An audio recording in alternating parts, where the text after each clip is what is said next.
Well, where do millennials go for financial advice? I know there's a lot of advice out there. Where do they go and what's actually worth following? That's what we're going to talk about today. All right, so if you ever see millennials, millennials are doing awesome things. The one thing I love about millennials is they don't like to go with the traditional old crap, right? They like to go with something that's new and fresh and maybe more up to speed and maybe more accurate than what they are. But how do you know which advice is good? Because there's a lot of stuff, especially on social media, that gives you a lot of myths and lies and that can actually create worse results for millennials. So I want to talk about that today is where do you go for real good financial advice as a millennial?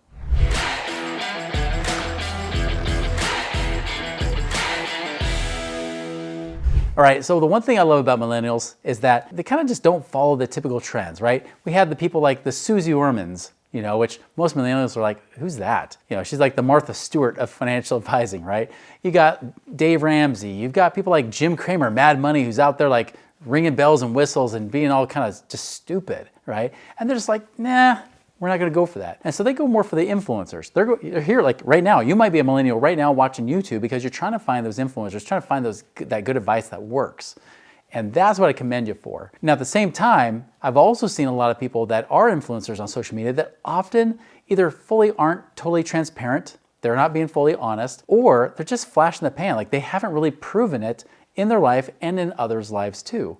And that's where the danger is. So how do you know which advice is gonna be the right thing? Now here's what I've noticed, like most of the time millennials, when they come to us, and I love them because again, they like that we kind of like debunk a lot of the myths out there. We don't like to follow the worn and beaten path of save everything, spend nothing, save it forever, saving these mutual funds, and hopefully someday you have something. Even though they've witnessed their parents, like I've witnessed my parents as well, not becoming financially free, worrying about money their entire lives, working and slaving away, only to not enjoy their life later on because they barely have enough to survive on. That's just not cool to me. And so what I do love is that they're out there looking for answers. Now, they're also the ones, like you look at the actual statistics right now, millennials invest way heavier in things like crypto. You'll see that a higher percentage of their money is held in things like crypto.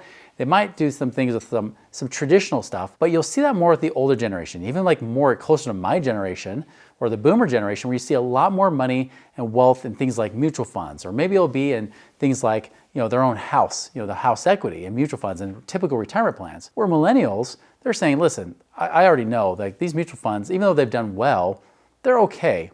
But could I do some things on the alternative investment side? Can I do some things that are more in the crypto space, right? And the hard thing is this, is if you're a millennial, you've never seen a market correction. You've never seen anything happen like, well, Bitcoin has corrected a couple times, right? We've seen that happen on and off. But overall, it's still been skyrocketing, especially lately as it's gained a lot of popularity. But, the stock market, for example, we've only seen one down year since 2009. We're like going now, what is this, 16 years? 16 years and only one down year? When the typical stock market goes up like maybe 5, down 2, they call it the Wall Street waltz for a reason, right? It's 2 steps forward, 1 step back. Yet we've seen 15 steps forward, 1 step back.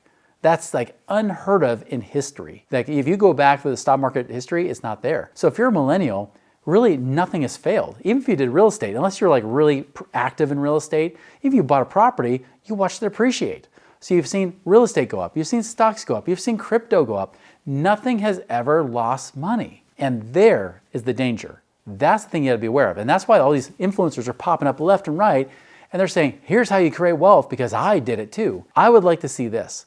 Find an influencer who's actually lost wealth, somebody who actually had to overcome times when things were harder. Maybe there was a down market and maybe they were still able to create wealth even despite things going down. Now that would be an influencer you can actually trust. That would be somebody who can actually do it. And I'm not just saying myself, I know there's other people besides me who've done this. Because in my own story, I started out as a financial advisor telling people to buy mutual funds, but then I realized people like my own dad, my parents, they couldn't retire even though they paid off all their debt, even though they stuffed money in their 401ks, it just wasn't enough, especially because the market can barely keep up with inflation. So as a result, I was looking for something else. I was looking for alternative investments, right? And so I started finding things like real estate investing. Because the thing is, I like to find evidence. I like to find where people have actually made money and become wealthy. Well, I found out it's really in 2 places, business and real estate.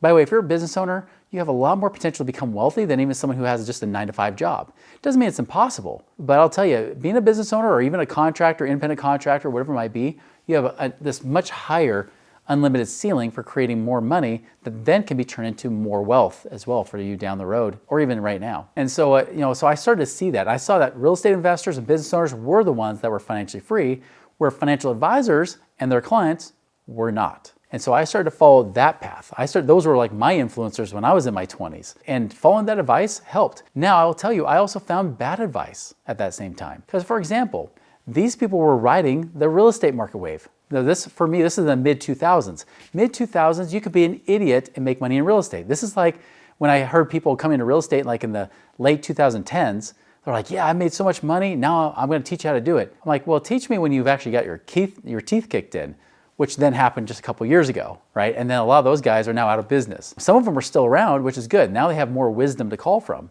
because they had an experience, a down market for themselves. But for the most part, even then, like real estate hasn't really seen much of a down market since 2008, 2009, and 2010. So anyways, I was in that place in 2006. I'm learning all this stuff, making money in real estate. My property was appreciating and I was making money in real estate very easily.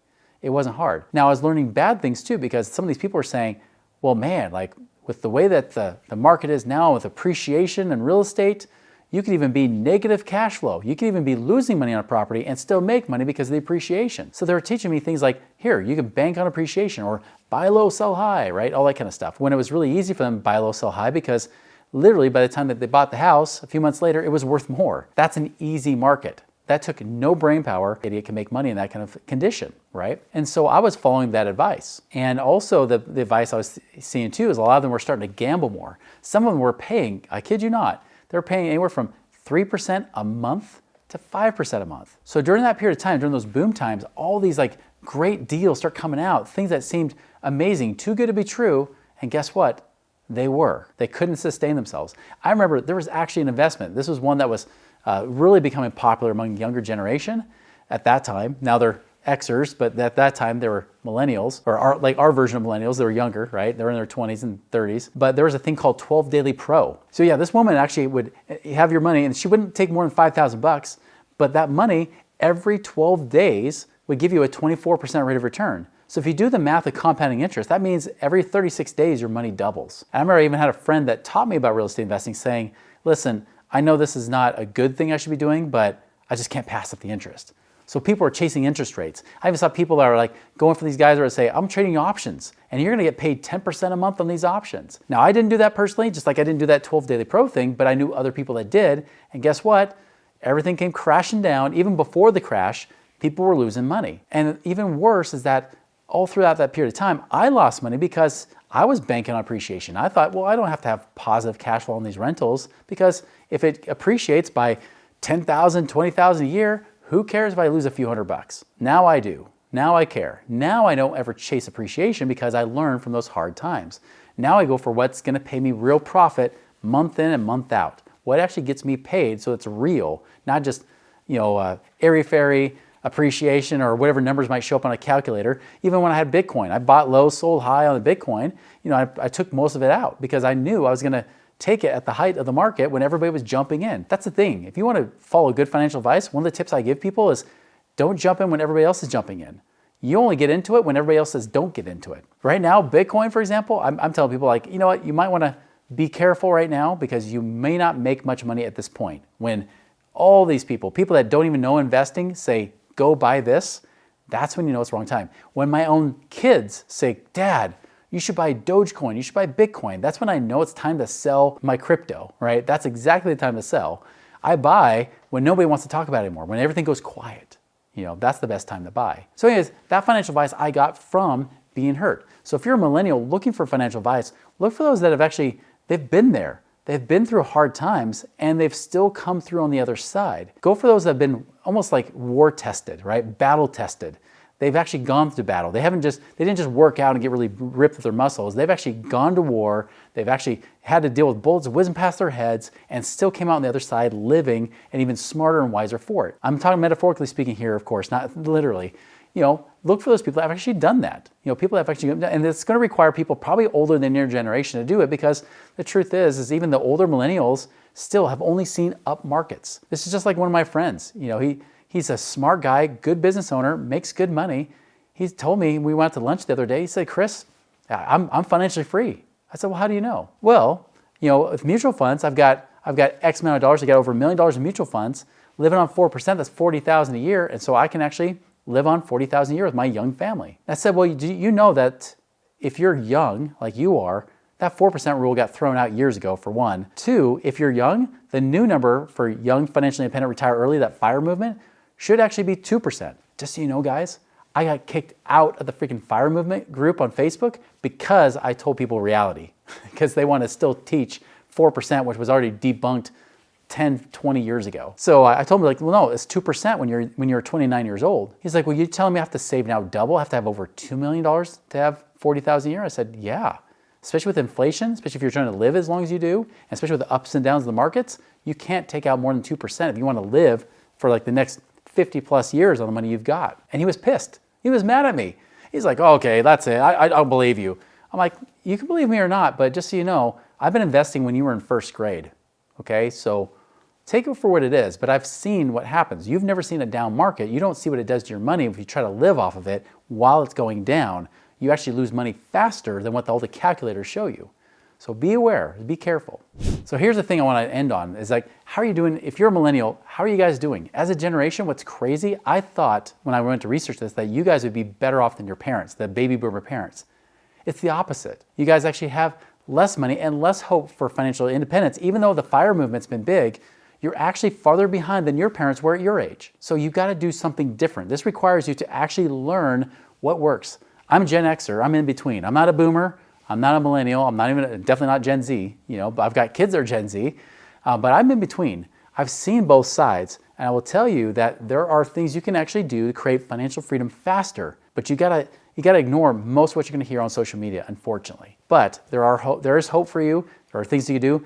I would definitely ask you, subscribe to this channel, beyond just my mom, subscribe to this channel. It'd be nice if you joined too. I'm just kidding, there's more than that obviously, but definitely follow our advice because we got a lot of things that I've learned over the years that have been battle tested and proven that do work. And I'm going to tell you that the more you learn, the more you're actually going to grow your wealth. And then even your own millennial friends will start to look for you and wonder, hey, should you be the influencer instead of me? Because you're the one that's got it figured out. I've lost money. So guys, be sure to subscribe to that. You can also check out our website, moneyripples.com. So what's going to happen is that you're going to be making all this wealth, and then they're going to ask you to be the influencer while they can't figure out why they lost all that money because they followed the other influencers who've never really been through those kind of experiences. So I just challenge you, definitely subscribe to this channel because there's plenty of other education videos we're going to give to help you be able to create that wealth, including a lot of my millennial clients that have done the same thing and done it faster than a lot of these people are influencers. And also ask you to go check out moneyripples.com if you want to go deeper down that rabbit hole.